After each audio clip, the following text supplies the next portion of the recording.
Minasan, konnichiwa, arigan desu. Hey guys, this is day 2 of my weekly vlog. I'm in a bit of a rush today. I've got to leave for work in like 10 minutes. I had planned to do some filming this morning to talk about work. So today's vlog is going to be about teaching English in Japan. So today's Tuesday, it's my first day of my work week. I work part-time at a cram school if you hadn't seen my previous video. And so I'm going to be catching the train. I've got to go to work soon. And what I'll do today is hopefully, I can't show you any of the students or the teachers. They won't want to be on YouTube, but I can show you where I work and I'll talk about what I do and what it's like for those of you who are curious about teaching English in Japan, and a bit about my experiences as well. But right now I need to keep getting ready. I have about 5 minutes. Alright, I'm out the door. I'm heading to the train now. So today's video is about working in Japan as an English teacher. It is currently 12:45. Heading outside. So I work at a cram school. I thought it'd be best to start with how I got the job. Firstly, I'm 25 years old. I was 24 when I started my job, when I came to Japan 6 months ago. I don't have a degree, I didn't have any teaching experience when I started, and I don't speak very much Japanese. For most people, that's not going to be a problem. I'm here on a working holiday visa, which gives me 18 months because I'm Australian. Most countries will be 12. America, unfortunately, doesn't get the working holiday visa. What that visa allowed me to do, though, was give me entrance into the country. So a lot of people who are looking at teaching in Japan, they'll notice a lot of the job ads say that you must have a degree. The reason that they ask you to have a degree is for visa purposes, so to get you in the country. So with my work, I applied for a job on gaijinpot.com, which is a common website for classifieds and job ads. And it was for a part-time English position at a small private school here in Nagoya. And on the ad, it actually had advertised that people applying for the job do need a degree. But I decided to apply anyway. Even though I didn't have the degree, I knew I was on a working holiday visa and that I wouldn't need a degree to get into the country. So I already had a visa worked out.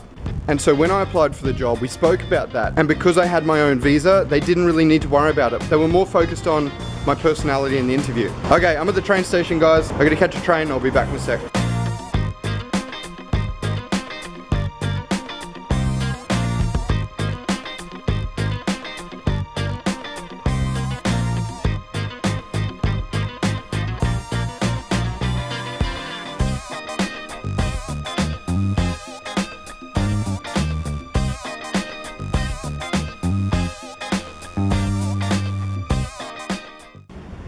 Alright, I've finished catching the trains. Even though I don't start work till 2 o'clock, I didn't get out of bed till I woke up at 10:30, didn't get out of bed till 11 o'clock. So I'm heading off to work. Today's Tuesday. I work on Tuesdays, Thursdays and Fridays. And so I work in a cram school, and because of that, I don't start until 2 p.m. and I finish at 10 p.m, which is why I sleep in so late. You know, I catch the train every day to work. It takes about 3 minutes to get to the stop from my house, but from the train station to work, it's about a 700-meter walk, which can be held during the summer. But at the moment today it's pretty overcast, so it's not too bad, although I'll still be cranking the aircon on once I get inside. Like I said in my apartment, I can't show you any of the students or the teachers. They won't want to be on YouTube, but I'll show you my everyday routine, or at least my 3-day-a-week routine of teaching English in Japan. Work starts at 2 o'clock, as well as my first class is at 2 o'clock. It's only going to take me about 15 minutes to get to work, and then the first 15 minutes I just set up for my first class. The students I teach are anywhere between, my youngest is 2 years old and my oldest is 73, and then between that I've got a whole range, but mostly the majority are high school kids,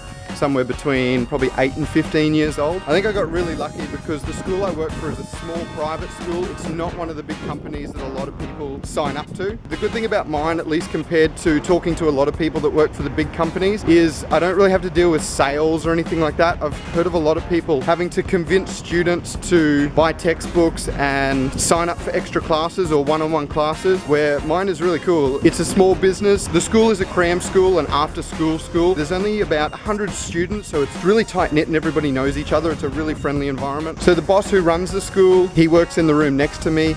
His sister is the manager of the English part of it, so I'm the only native English speaker in my school, and together we work out all the programs for the English classes. So I work Tuesday, Thursday, Friday, and I have about 5 classes every day. 2 p.m. till 10 p.m. I work, so I've got an 8-hour day. I've got a 1-hour break on each of those days, and then 2 of the classes usually, sometimes 1, will be for lesson planning. So I do all the lesson planning in mine as well, which is good fun because it gives me a bit more of a free rein. I've heard of other people having to follow certain curriculums and can't really change a lot. Alright, well I'm here, so I've got a class straight away for my first class. Throughout the day I'll film some more clips of in the classroom and I'll show you what it's like working in the classroom.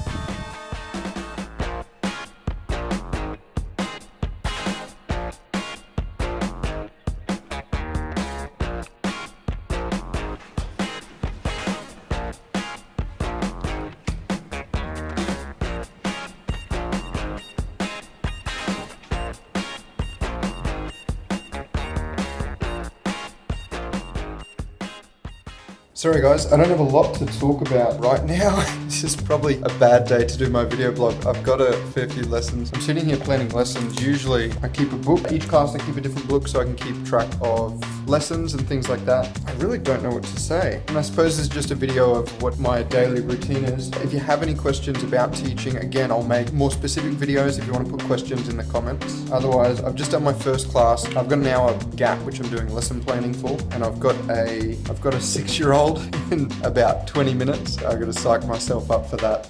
I've got to be full energy for the kids' classes. Then after that, I'll have another hour of lesson planning, and then I'll have my last class, and then my last hour is usually spare. I'll either set up classes for the next day, or I'll usually spend it talking to the teachers or my manager, or even some of the other students that are sitting around. If anything more exciting happens, I'll be sure to turn the camera back on, but I got to get back to class. And now I'm in the staff room. So as you can see behind me, we've got lockers, there's a table and tea and kitchenette everywhere. So it's 10 o'clock now. The other classes are still going. Some of the students stay till about 10:30, a lot of the teachers till 11. I don't think the boss gets out till really late, but I'm quite lucky. My manager, the English teacher, she gets up at 5 a.m. and so she stays here till, officially we technically clock off at 10 o'clock, but my last class on each of the 3 days always finishes at 9. So my last hour of every day is a lesson planning class. And so my manager comes in and we actually finish at 9:40. We finish 20 minutes early so she can get home on time to get to bed, to get up early the next day. It's about 10 o'clock now. We stayed a little bit later today because we had some stuff to do, but usually we finish at about 10:40, which is very unusual for Japan. Everyone's known for staying after work and they don't get out on time. Gaijins usually get a free pass with that, and fortunately I get even better deal. I always get out 20 minutes early from work too. But that's it for today. I'm all finished. 2 p.m. to 10 p.m. depending on what time I get to sleep tonight. Once I get home, I pretty much just veg out. I edit these videos and usually I'll get to bed by probably 1 or 2 o'clock and then back up at about 9 or 10 o'clock. I used to be a morning person back in Australia. Working at a cram school has definitely turned me into a bit of a night owl. That's it for day 2, guys. That's my work day. I'm sorry I couldn't show you more, but it was pretty busy. It was probably a bad day to do this vlog, but hopefully that gives you a bit of an idea of what it's like teaching in an English school in Japan. Thanks for watching. That's day 2, Tuesday, and I'll be back with another vlog tomorrow where I'll be going to the gym tomorrow, doing some fitness in Japan, and I should be out with a friend tomorrow as well, so we'll try and get a couple of things done while we're outside too. Otherwise, thanks for watching, guys. Arigatou gozaimasu. Ja, mata ne.